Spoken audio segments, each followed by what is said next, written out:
bizarnostmi začenjamo v Združenih državah Amerike, kjer se je našla tekačica, ki dokazuje, da lahko tudi stari ljudje tečejo in to ne samo, ko imajo v Mercatorju popust za upokojence. In za vse, ki še vedno ne verjamete, naj vas navdahne 105-letna Američanka Julia Hawkins, ki je v svoji kategoriji postavila svetovni rekord v teku na 100 metrov. ja, ta 105-letnica je tekla tako hitro, da je podrla svetovni rekord. Res? Ampak to le v svoji kategoriji, kjer je pogoj za sodelovanje, da si starejši od 100 let in seveda, da slišiš strel. Ampak s čim točno je podrla rekord? V teku na 100 metrov je bila prva tekačica starejša od 100 let, ki je dejansko pretekla vseh 100 metrov. Kar je super dosežek, ampak še toliko bolj neverjeten, če upoštevamo, da je bila tekma v torek, na kateri njene sotekmovalke pa še zmer tečejo.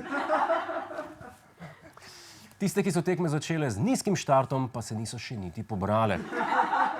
Zdaj, kljub napornemu teku pa naj bila za 105-letnico fizično najbolj zahtevna podelitev medalj, ki se je mogla povzpeti na najvišjo stopničko. To so 3 stopnice. V Belgiji pa se je odvila nenavadna modna revija, na kateri enkrat za spremembo niso sodelovale mlade manekenke, ki jih publika pogosto slači z očmi, pač pa osebe, ki ne smejo slačiti nikogar.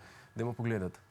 Na katedralni modni pisti so predstavili okoli 30 oblačil iz obdobij od 17. do 21. stoletja.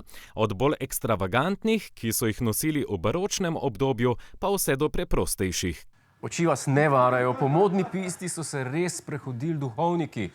Tokrat so predstavljali zgodovinska oblačila, v kratkem pa naj bi se predstavili tudi z najnovejšimi stvaritvami znamk, kot so Dolce in Gabbana, Maria's Secret,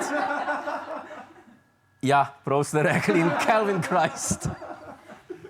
Organizatorji zgodovinske modne revije sicer priznavajo, da so imeli težavo zbrati stara oblačila duhovnikov. Tradicija namreč zahteva, da se oblačila zažge, še posebej, če so potencialno dokazno gradivo.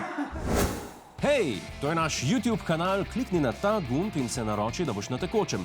Polagaj pa nas tudi na Facebooku in na Twitterju, pa na ulici, pa na kakšnem javnem WC-ju.